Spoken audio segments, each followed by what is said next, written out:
ఏం చెప్తారు సార్? 4 రోజుల క్రితం, 5 రోజుల క్రితం నేను కూడా ఫేస్‌బుక్‌లో చూసా. ఆ అమ్మాయి తన ఆనందాన్ని పంచుకుంటూ ఇళ్ల పట్టా వచ్చినందుకు తన ఆనందం మొత్తం కూడా వ్యక్తం చేసింది. చక్కగా నవ్వుతోంది. ఇంతకంటే గొప్ప సందర్భం మా జీవితంలో ఉండదు. ఒక ఇంటి పట్టా అందుకోవడం అనేటటువంటి సందర్భం అని.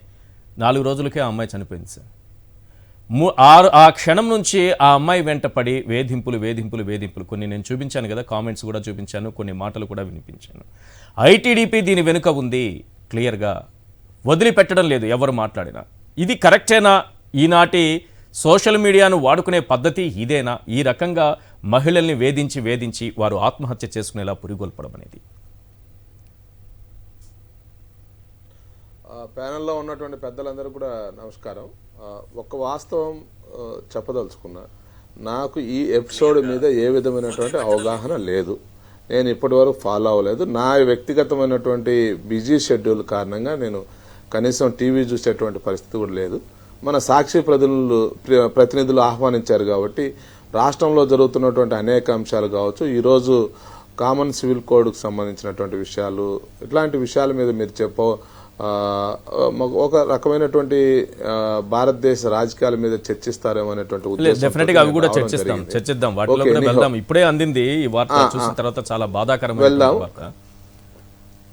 ఒక అన్న అయితే నేను ఓవరాల్గా నేను చెప్పదలుచుకుందంటే, దురదృష్టకరమైనటువంటి విషయం ఏంటంటే, రాజకీయాల్లో ఎవరు పనిచేస్తున్నా, ఏ విమర్శ చేసినా, ఏ ప్రశంస ఇచ్చినా, నచ్చినటువంటి అంశాల మీద ఆయా రాజకీయ పార్టీలకు సంబంధించినటువంటి ప్లాట్ఫామ్ పేరు మీద పనిచేసేటువంటి సామాజిక మాధ్యమాలు ఏవైతే ఉన్నాయో అవి నిజంగా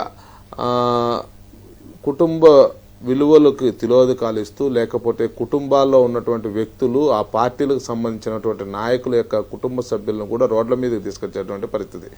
రాజకీయం అంటే చాలా పవిత్రమైనది. రాజకీయం అంటే సర్వీస్ చేయడానికి, రాజకీయ నాయకుడు అంటే సమున్నతమైనటువంటి ఆశయంతో 24/7 ఏ విధంగా అయితే డాక్టర్ అందుబాటులో ఉంటాడో, ప్రభుత్వ ఉద్యోగి కూడా అందుబాటులో లేకపోయినప్పటికీ కూడా రాజకీయ నాయకుడు 24/7 ప్రజల కోసం ఎప్పుడు కాల్ చేసినా అందుబాటులో ఉంటాడు. ఒక పవిత్ర కార్యంగా భావించేటువంటి రోజులు మనం చూసాం.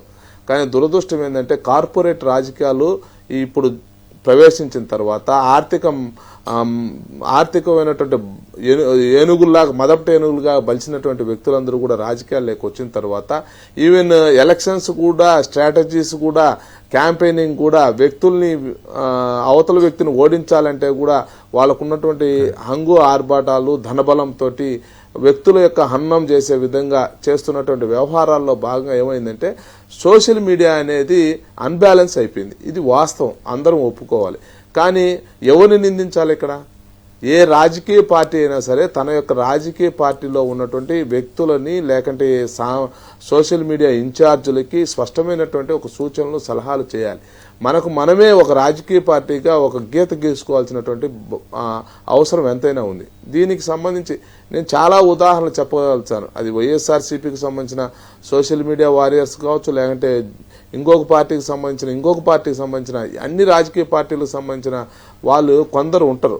అలాంటి వాళ్ళు ఏదో ప్రశంసలు పొందామనో, వ్యూవర్షిప్ పెంచుకుందామనో, లేకంటే వాడికి ఉన్నటువంటి కసి ఏదైతే ఉందో, వాళ్ళ ఇంట్లో ఉండేటువంటి సంఘటనలకు కూడా ఫ్రస్ట్రేషన్ తోటి వీడికొచ్చి రాజకీయ పార్టీలకు సంబంధించినటువంటి, తనకు నచ్చినటువంటి పార్టీకి సంబంధించిన వ్యక్తుల మీద అవాకులు చవాకులు పేలేటువంటి పరిస్థితులు చూసాం. రాజకీయాల్లోకి రాలేనటువంటి చంద్రబాబుని విమర్శించి, పాపం అమ్మాయి ఏదైనా చంద్రబాబు ఇట్లా చేశాడు, మోసం చేశాడనో, ఇవ్వలేదనో, ఇల్లు ఇస్తానని జన్మభూమి కమిటీలు డబ్బు తీసుకొని మోసం చేశాయనో అలాంటి మాటలు ఏమీ మాట్లాడలేదు. తనకు కలిగినటువంటి ఆనందం, తనకు కలిగినటువంటి లబ్ధి మాత్రమే చెప్పుకుంటే దాన్ని ఈ రకంగా ట్రోల్ చేయాలా? వినిపించాను కదా మీకు, కొన్ని సీన్స్ కూడా చూపించాను కదా, కొన్ని స్క్రీన్ షాట్లు కూడా చూపించాను కదా. అంటే ఈరోజు నేను ఏది నమ్మేటువంటి పరిస్థితుల్లో సమాజం లేదు. దేని మీద మనకు ఇప్పటికిప్పుడు అంటే నా దృష్టిలో మీరు ఏవైనా మాట్లాడచ్చు, దానికి ఎవరి స్వేచ్ఛ వాళ్ళకుంది. కానీ నా పరిధిలో నాకు ఏ విధమైనటువంటి అవగాహన లేదు. ఏది సత్యము, ఏది అసత్యం అని అంచనా వేసుకోలేనటువంటి స్థితిలో నేను మాట్లాడలేకపోతున్నాను. కాబట్టి ఓవరాల్గా సోషల్ మీడియా యొక్క ప్రభావం కారణంగా ఈరోజు రాజకీయాల్లో మాలాంటి సామాజిక కార్యకర్తలు, విజయబాబు లాంటి సామాజిక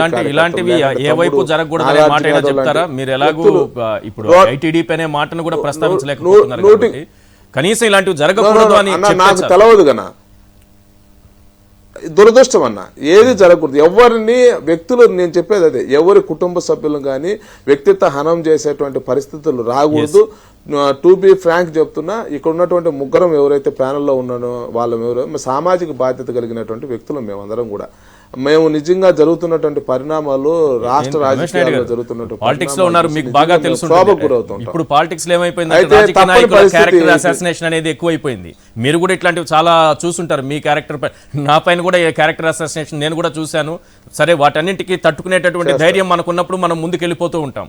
కానీ ఇలాంటి వాళ్ళు పాపం మనం వేరు, సెన్సిటివ్ గా ఉన్నటువంటి వాళ్ళు తట్టుకోలేరండి. వాళ్ళ కుటుంబ సభ్యులు ఒకటి, వాళ్ళ వాస్తవం సెన్సిటివ్ గా ఉన్నటువంటి వాళ్ళు తట్టుకోలేరు ఒకటి. అదిగాక ఏంటంటే ఇలాంటి విమర్శలు వచ్చినప్పుడు, ఏదన్నా సంబంధం లేనటువంటి విమర్శలు అపవాదులు వచ్చినప్పుడు వాళ్ళ కుటుంబాల నుంచి కూడా తీవ్రమైనటువంటి ఒత్తిళ్లు వస్తాయి. దాని కారణంగా కూడా అనుకోనటువంటి నిర్ణయాలు జరుగుతుంటాయి. కాబట్టి ఇది బాధాకరమైనటువంటి విషయం. రెండోది ఏంటంటే ఇప్పుడు నేను ఒక ఉదాహరణ ఒక్క నిమిషం చెప్పి ముగిస్తాను.